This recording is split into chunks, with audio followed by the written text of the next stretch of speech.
All right, very good. Thank you, everybody, joining me on Monday, June 8th for JKD. So again, we'll bow it in Chinese, Filipino, Thai, Indonesian, French and Dog Brothers, Japanese. Okay, so at the end of last week, I did this with Silat and Filipino martial arts. I didn't really get the chance to do it with Junfan Jeet Kune. And, as I work through this, please, if you want to get up and express any of this, you can. If you don't, you want this to be a little bit more intellectual, that's okay too. So, briefly, let me, and actually I'm going to move this so I can just kind of chat with you. My audio might start to sound just slightly different because I'm going to take this off the microphone here. I just want to sit for a moment. So,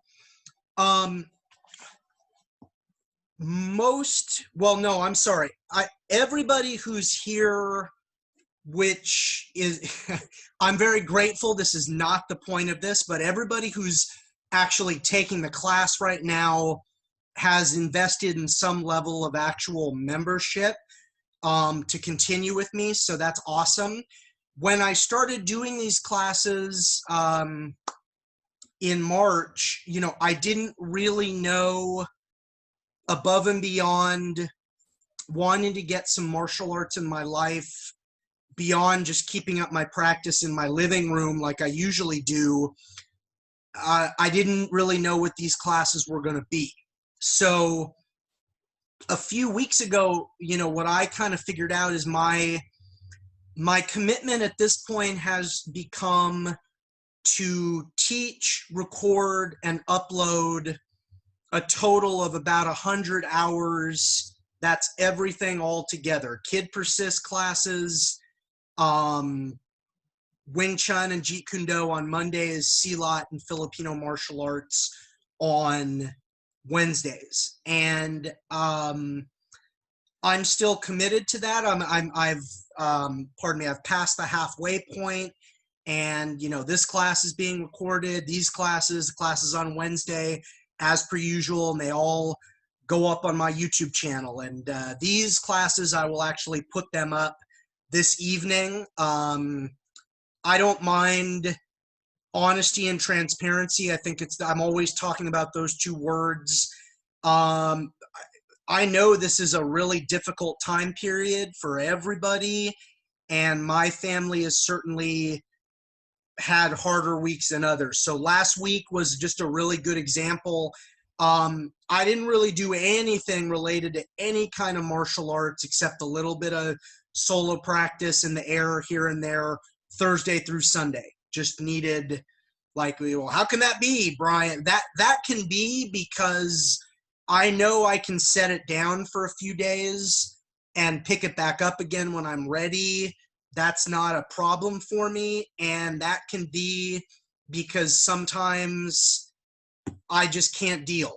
I don't mind saying it that way, okay? So last week was a really good example of one of our off weeks. Now, what I will share with you is most of the weeks that we've been stuck at home dealing with all of this haven't been like that. Like, it's been very positive, and I've been getting a lot done. I really enjoy interacting with everybody, and I really enjoy hearing what everybody has to say. Every now and then, I just need some time to protect myself, if you will, and protect. It's more about my psyche than anything. And, so 1 week I didn't teach class, and then last week I didn't do a whole heck of a lot related to martial arts Thursday through Sunday. So, because, we're back at it. It's okay. So when we reach 100 hours, what will that look like? Well, we'll definitely cross that bridge when we come to it. And what I would say is my live classes should exist in some form by that point, and it's not going to be like this where everything is, you know, I'm forced to do everything out of my living room. And especially everybody who has a membership option, you're all set, so don't worry about it. Okay. For anybody who's watching this, you know, from an outside perspective, what I have here is the entirety of my written JKD progression. And so this, along with, you know what, here, I don't mind. Sometimes I don't mind at all letting y'all look inside my Google Drive. Here's FMA. I know we're in JKD right now. I'm just trying to make a point. And then I have one of these for C-Lot as well. And why this is important is everything written out explicitly and standardized. And, you know, everybody here has an excellent martial arts background, extensive martial arts background. Every instructor is different. This doesn't necessarily work for everybody. This works really well for me. You know, I was a K-12 educator for over 15 years, teacher for like over 12 years, and then an administrator for 3 years. I have a master's and a doctorate in education. I'm not saying that like, look at me. I'm telling you, like, this is where I, you know, this is where I live. Like, this is how I prefer things to be. Like, this is the textbook, you know. Oh, you have a question? Before, I mean, I'm not being lazy. Before you come to me with your question, did you look at the textbook / curriculum? Not that I'm like so busy I can't answer your question, but that's, to me, that's one of the benefits of having a written curriculum. It's right there. Okay. And then, yes, of course, if there's something that, you know, you couldn't figure out, then I want to answer and clarify and make sure you're clear. So because we've been spending so many weeks on this, and I mean, you might not necessarily remember everything, or you might, depending, you know, on how your brain works. This should all look really familiar. We have gone through this in order at times, and on the weeks when I'm kind of freelancing and connecting and showing you highlights, everything is based on this skeleton. This is the skeleton, if you will, right? Everything hangs on this. Might be a disgusting medical analogy at this point, but that's all I got, gentlemen. Right? Like, is all the muscle and all the cardiovascular system and all the skin, it all hangs on the skeleton. If we don't have the skeleton in order, then all the other stuff, it isn't really going to matter. So, you know, and again, this goes public like everything else. Whenever you see a time frame in any of my curriculum, it's a suggestion. And more than that, it's really a good guideline for people with no prior martial arts training. Somebody who doesn't have a lot, if any, a prior background, who trains consistently, should be able to finish Junfan level 1 and get certified in about 3 months. Okay. And the other thing, frankly, it's also there so that, and I don't mean this in a selfish or egotistical way, but it is important, and I'm qualifying it, so bear with me. I'm also thinking about how to maintain my own sanity, because there does come a point where not only if I keep the student at a certain level, am I kind of slowing down his or her progress, but quite frankly, there comes a point where I get bored going over it's like, let's move on.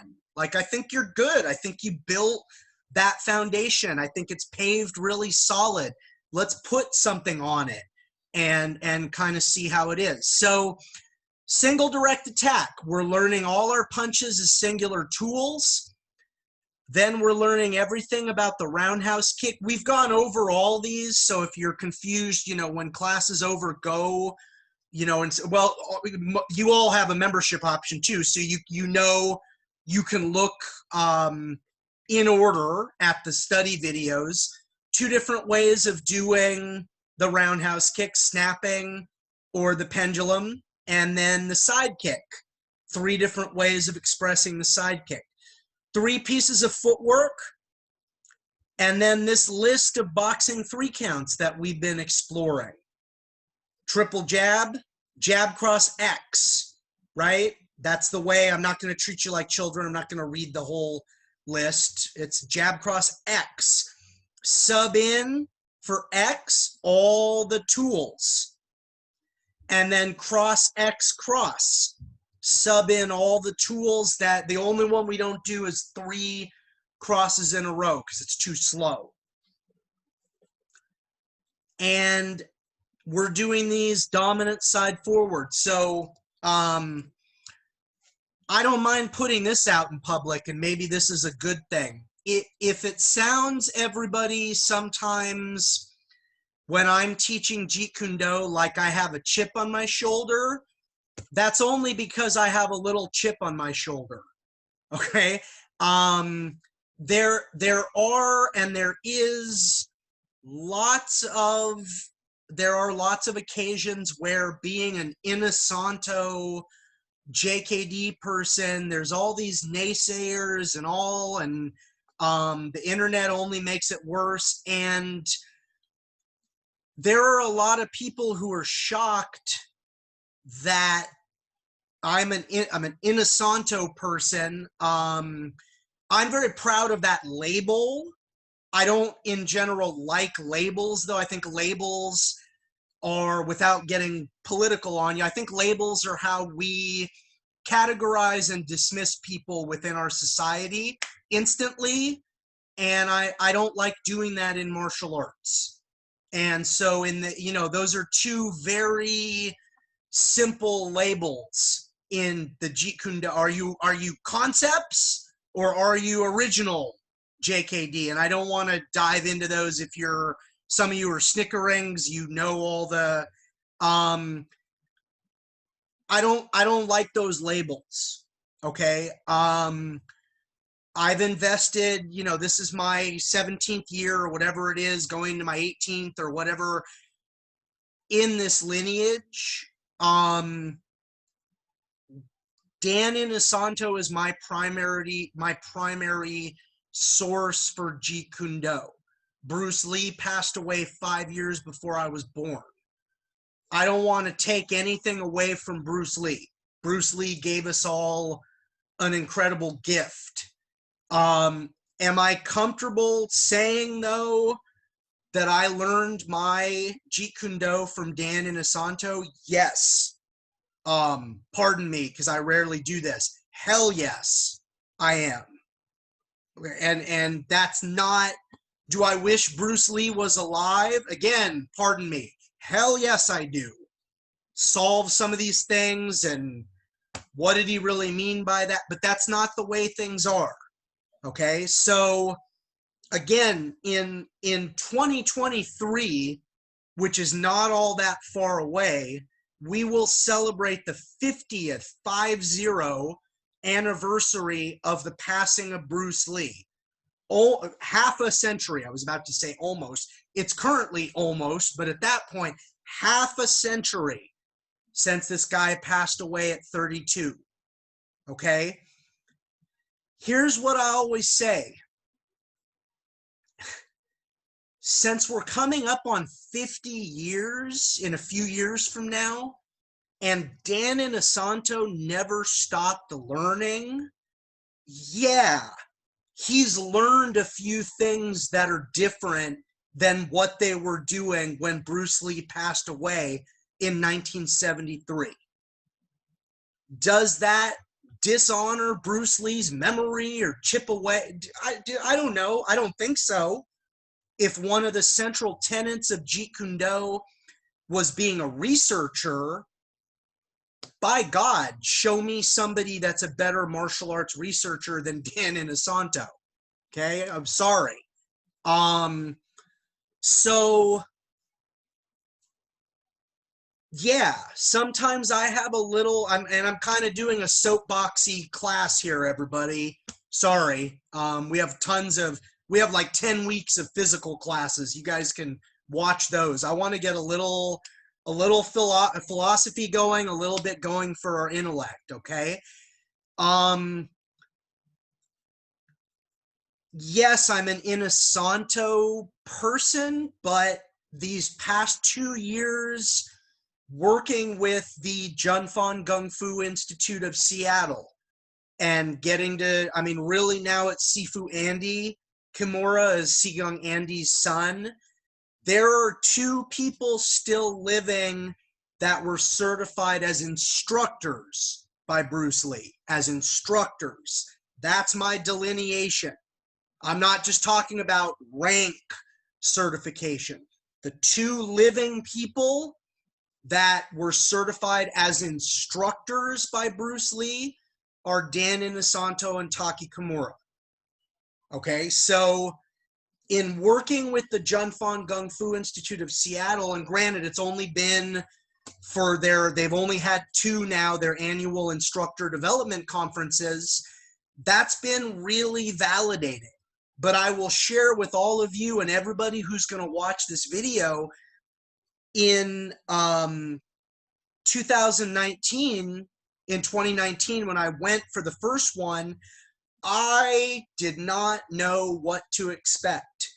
Is this going to be, let's train during the day and then cuss each other out when, yeah, I didn't know what it was going to be. I didn't know how it was going to go down. And there was only one other Inosanto certified, directly certified, I believe, student who was there. Okay, so but it turned out wonderfully. Everybody got along with everybody else. Very positive, very, very nice. And what I will say is just very validating, because a lot of the ways that I'm doing things in my practice are the way that they do things in Seattle. And the reason that they do things that way, coming straight from Bruce Lee's influence on Sigung Taki, and then on his son Sifu Andy, who's really the head instructor now of that organization. You know, Sigung Taki turned 96. They always have the conference during the actual week of his birthday. So in March, I was in Seattle.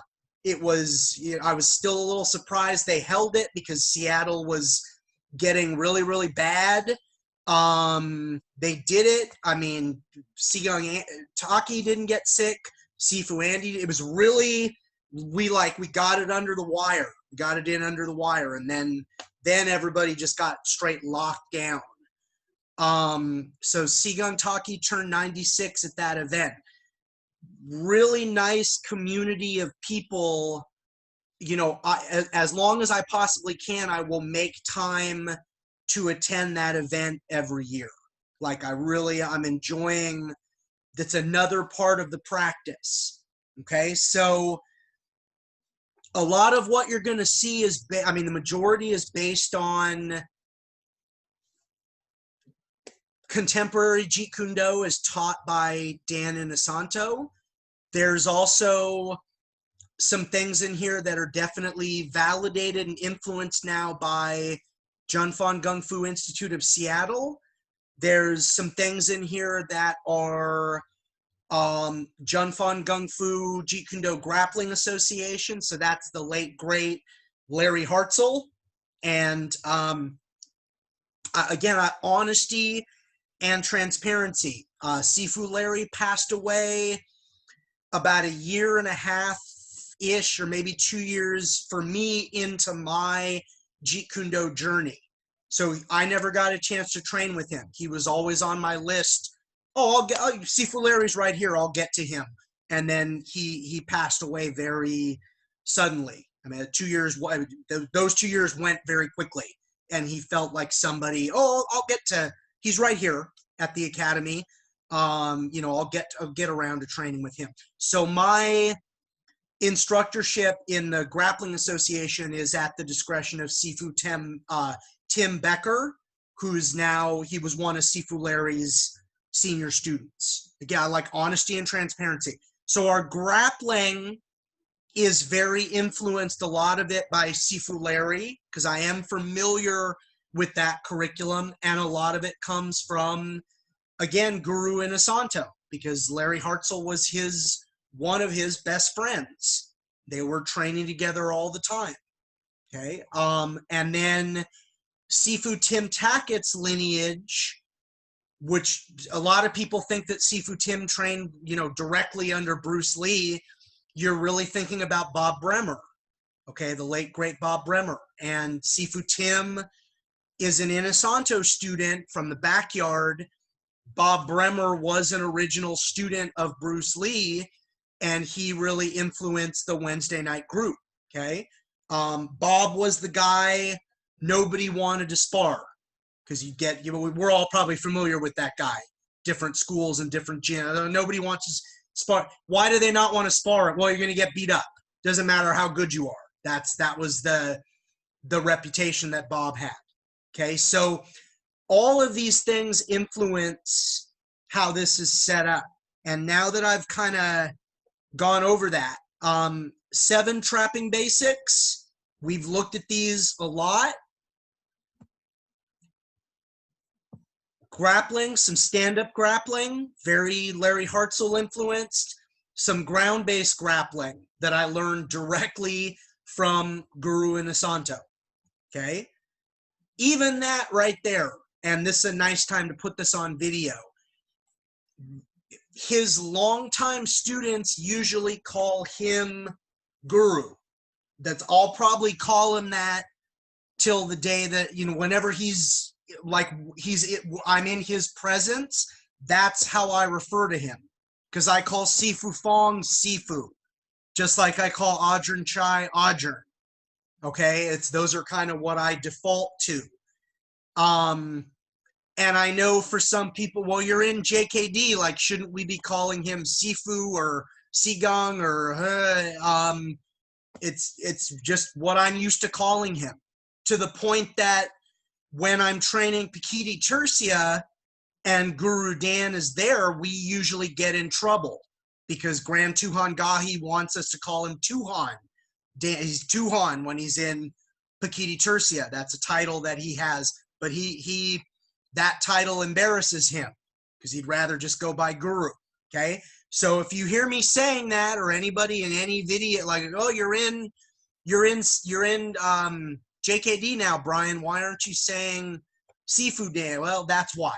Okay, so there's Junfan level 1, and we've gone through that many, many times. Junfan level 2, some more footwork, which I've covered with all of you. The boxing 3 counts now in the orthodox lead. The remaining, we did 1 to 3 in Junfan 1. The remaining roundhouse kick sandwich series, ABCs 4 through 7. And what do we have here? We have 1 entry, which is the Jeet Tech. And we've covered that before. So the low side kick into all 7 of our basic trapping. And then there's trapping progression 1, which really at this point, and here again, it's like, well, why do you have a Wing Chun curriculum? Even that's kind of a long story. Really, the reason this trapping progression is here so that let's say I only had people doing JKD and not Wing Chun with me, so that they get a little bit of exposure to a progressive Wing Chun trapping type of an arrangement. Then we have more stand-up grappling, which builds on the first level. Then these are actually, I could almost call these traditional Jeet Kune entering to trapping to grappling to either a submission or a takedown type of combinations here. And then we have more progression of what you were learning on the ground. Most of this we've covered. Okay. And then let's look at Jeet Kune Do Phase 1. So the prerequisite is Junfan 1 and Junfan 2. Curriculum heavy levels, going to be Junfan. Now, what are you doing in Jeet Kune Do? And why is it set up that way? Trace your JKD, Junfan JKD lineage verbally. All I really want you to know, Bruce Lee to Dan Inosanto, to me, to you. And if you train directly with Guru Inosanto, you could take me out of there. Just kind of speak to that. I'm good with that. It's super easy. Take you 30 seconds, 25 seconds verbally. Okay? Perform the 7 ABCs from memory. This is a little hard to do when I'm not examining you personally. And this is also a good time to point out everybody learns a little bit differently. So what if you just have, please don't get insulted, a not so great memory, right? I mean, because everybody learns differently. And not only should I accept that, but in Jeet Kune Do, I actually need to celebrate that. Okay, so here is where I would make a little, if you're just one of those people, you can't memorize the numbers, like a cursory glance at a cheat sheet or something like that, as long as it's mostly, oh yeah, like you know which one you're doing, I'm good with that, even if it's not, you know, committed to memory. But all of this is about you demonstrating your proficiency, rather than me being, rather than me examining your knowledge.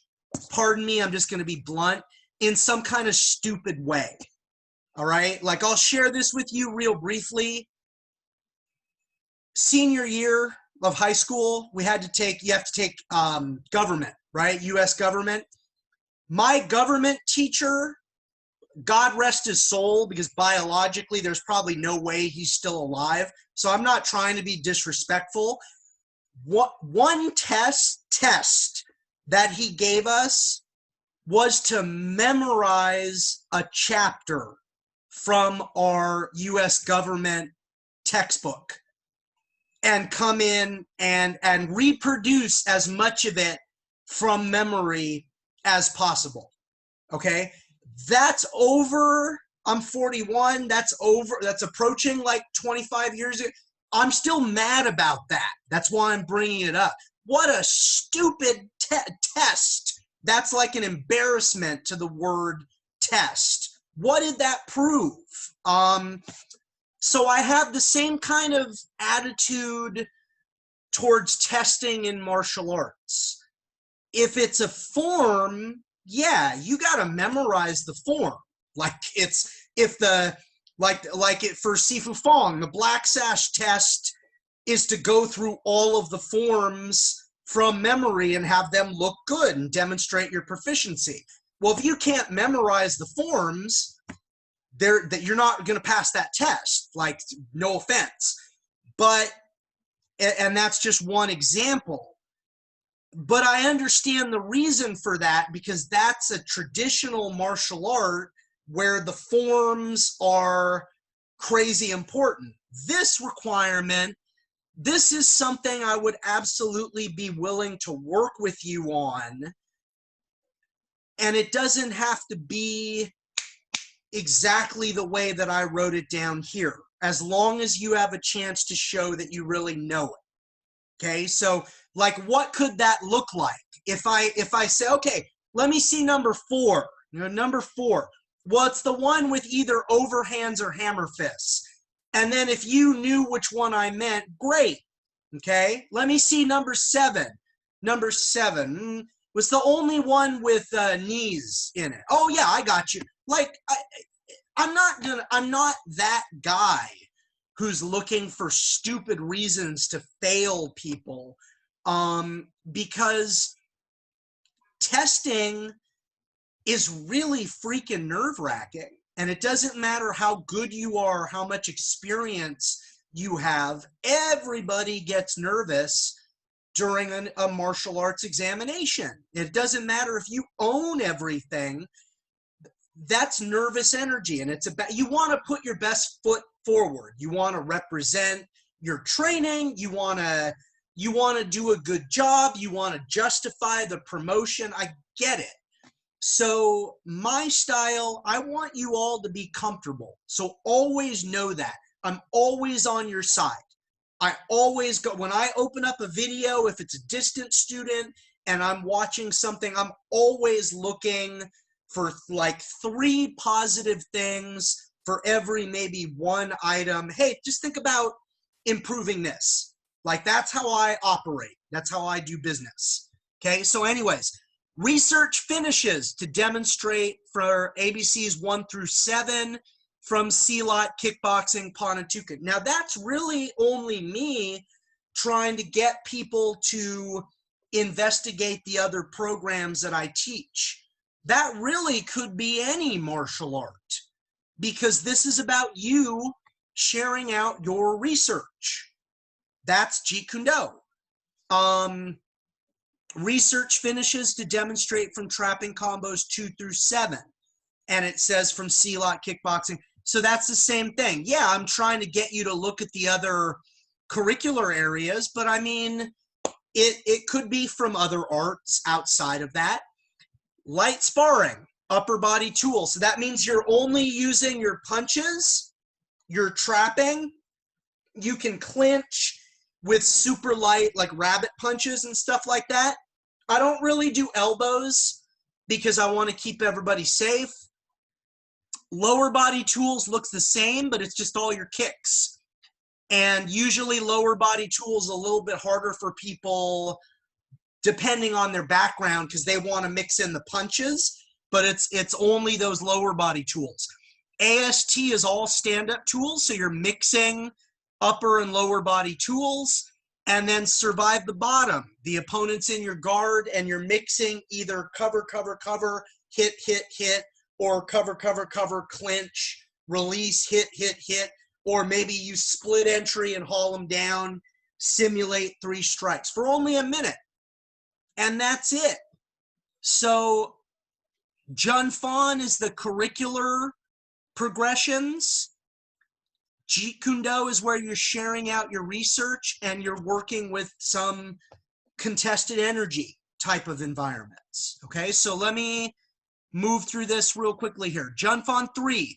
Yes, we're going to look at the Thai style kick. Right there, some people, there's red flag. Oh, are you one of those concepts guys and you're saying that Thai boxing is part of Jeet Kune Do? No. I'm saying that Jeet Kune Do should help you examine all martial arts more efficiently. And I'm saying that Thai boxers kick differently than saboteurs do. This is what I like to say for adults and kids. It's a baseball bat style kick. The Cambodians kick that way. The Malaysians very often will kick that way. That's different than Jun Fan or Savat style kicking, where the kick is a whip. And then you have my favorite trick question. If you want to use it, but give me credit. You know, which is more effective? Or which would you rather get hit with? A baseball bat or a whip? Don't answer, because they're both horrible. So the real answer is we want to learn how to fight with both of them, okay? Give me 1 second here, everybody. I got to just mute myself. Just take a look at this for just a second.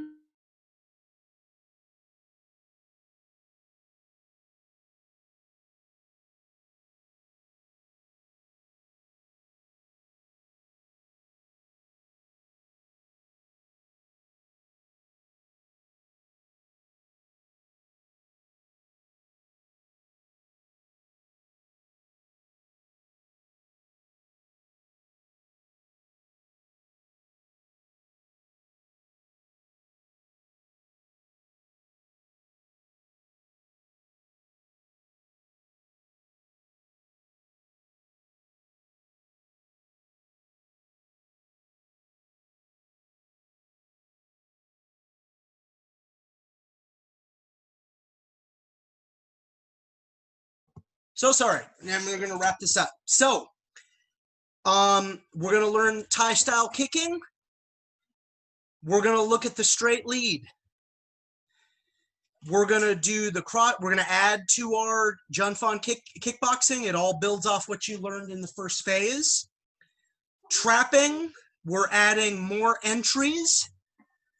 And we're working some defense, which again, this is kind of Wing Chun influence, but oh well. And it all is. And then grappling, we have more traditional entry to trapping to grappling.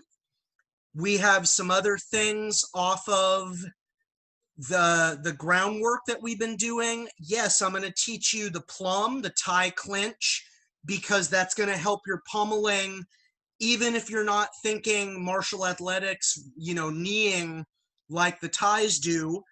And then we're going to work some other things off the ground that come from Guru Inosanto. I'm probably going to go 5 minutes over, everybody. I know you're shocked. If you have to leave early, go right ahead. And I'm sorry, I can't. It's almost like I just can't stop talking about the things that I'm really passionate about. It's a problem. I am sorry. One of these days I will figure out how to stick to a schedule. Junfon 4, now we're doing it ABC. We have a Jeet Tech that changes into the straight lead. This is a little bit more like Wednesday night group, Tim Tackett type of stuff. We're continuing the cross counter series. We have some trapping type modalities with our kickboxing. We have a kick counter series. We're adding more entries, another Wing Chun style progression, and yes, we're doing Dan Chi because I think it's good for you, even in Jeet Kune, to have exposure to that. Because again, it's not guaranteed that everybody who's training with me is also doing Wing Chun. Not everybody is all of you, okay? They don't do it all, so I respect that. We have some more stand-up material.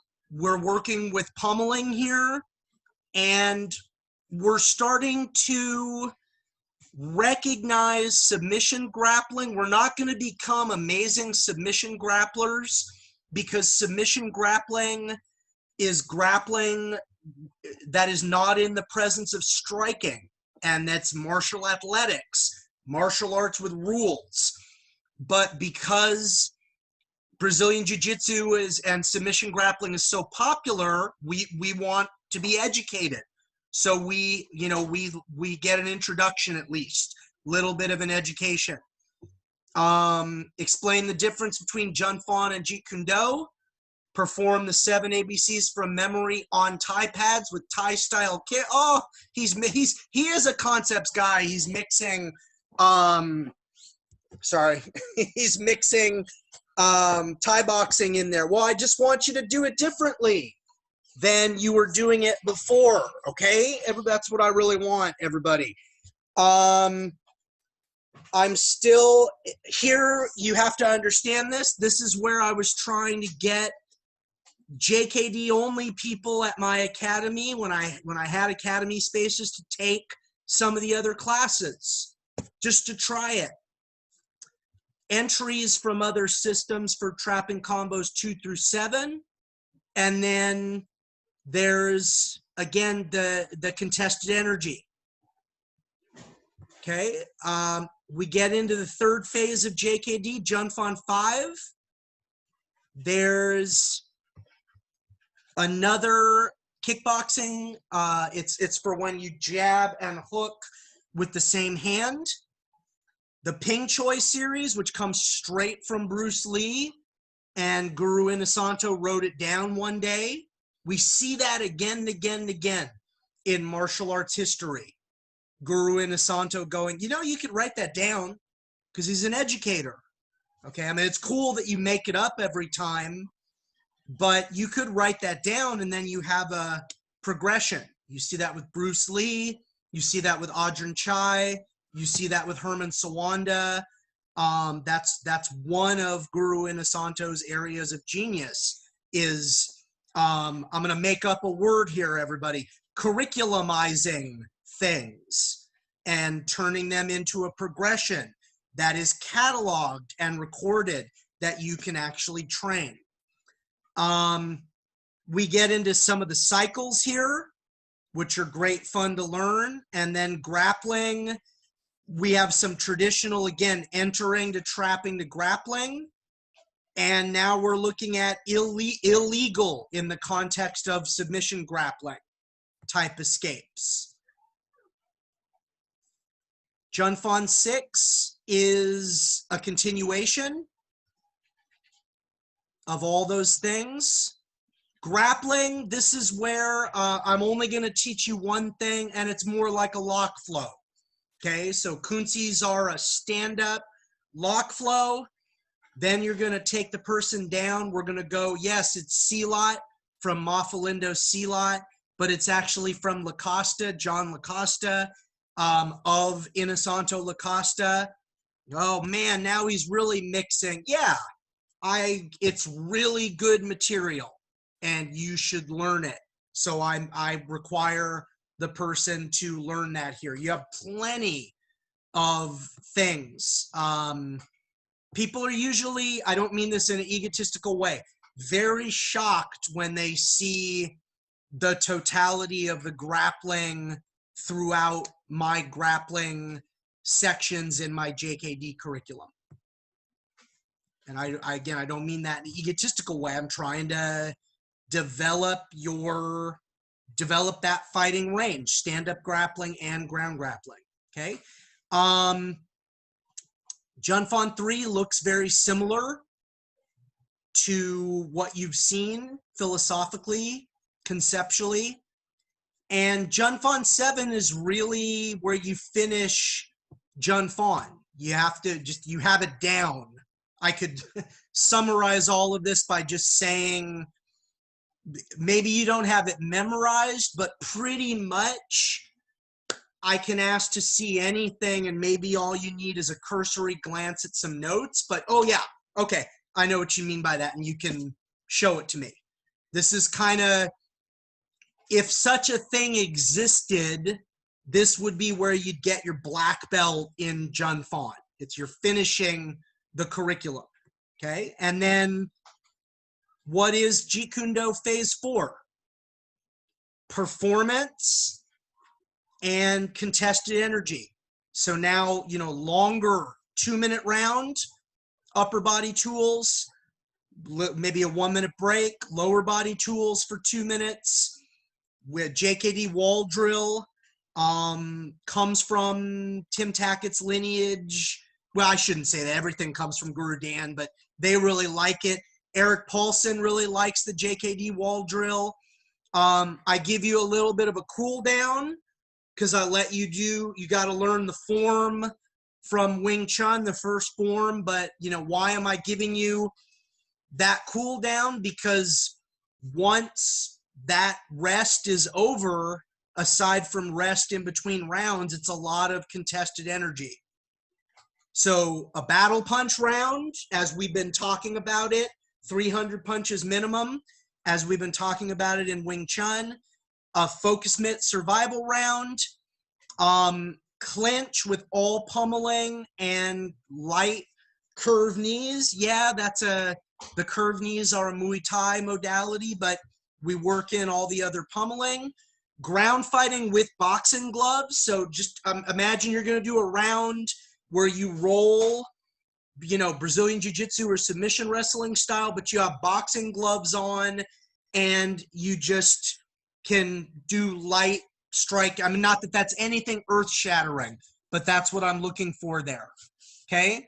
And then a 2-minute round where you mix absolutely everything empty-handed and teach 5 to 10 minutes of any martial art curriculum not found at our school to cool down, okay?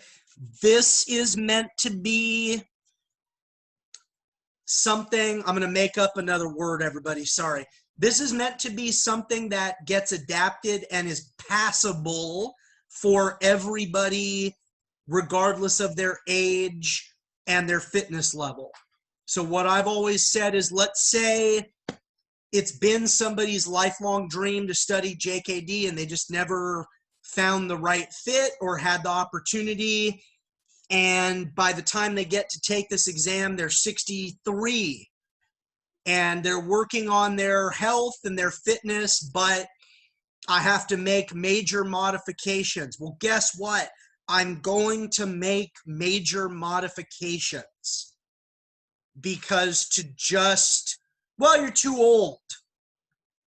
That's archaic martial arts. That's martial arts in the 1950s, you know? There's one instructor in the town, and if they're a Cobra Kai sensei type and you don't want to put up with that person, well, you're, you know, out of luck, aren't you? Well, I'm the opposite. All right, is how, if you know, so I'll go to the other extreme, that I have, again, somebody in their 70s who is a cancer survivor and really, really, really wants to learn Jeet Kune. Well, guess what? It's the 21st century. I'm going to bust my ass as an instructor, pardon me, not giving it away, but being creative within my standards to make sure that the person can not gain the proficiency level that they need, but that this doesn't serve as some kind of arbitrary, well, you can't do this like a 30-year-old could. So I'm sorry, even though you really wanted it, and even though you say it's really important to you, and even though in that hypothetical you've overcome this horrible illness that takes so many people, there's this notion in martial arts that it should be really, really, really hard. And, you know, if I don't live up to that, then I mean, I'm letting martial arts BS. Sorry. That's just not how I do business. Okay. Should we give anything away? No. Nope. And whenever I work with instructor trainees, or I talk about martial arts instruction, and I'll end on this. We got to work hard to not use that verb or any derivation. We don't give. I don't give anything. You earn it. Okay? And granted, I might tweak some things so that it's earnable, but that's a really important distinction. Okay?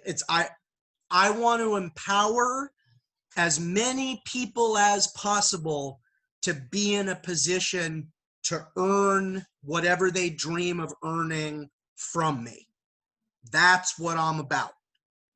Okay, so let me kind of, you know, I say this, whenever you see these minimum time and grade, those are only really there, again, for people with no prior experience. This wonderful little group that keeps investing their time in me, even though I can't shut up, and even though I always run late, and maybe things take me a little bit longer than I hope they're going to take me, especially right now during all of this nonsense. I know you all have a really exceptional background. It's still not about giving anything away, but am I going to stick to, like, nope, hey, Ivan, it hasn't been 6 months yet? No, because it's a guideline, and generally it means more when somebody doesn't have prior experience. As the years have gone on, this seems to be like my bread and butter. People that aren't exactly, I hope I'm not insulting anybody with it, people that aren't exactly like 19 years old looking to be pro fighters. My crowd is a little bit more people that are approaching ish, or, you know, late 20s, approaching middle age-ness, whatever that means these days, typically with some prior martial arts experience.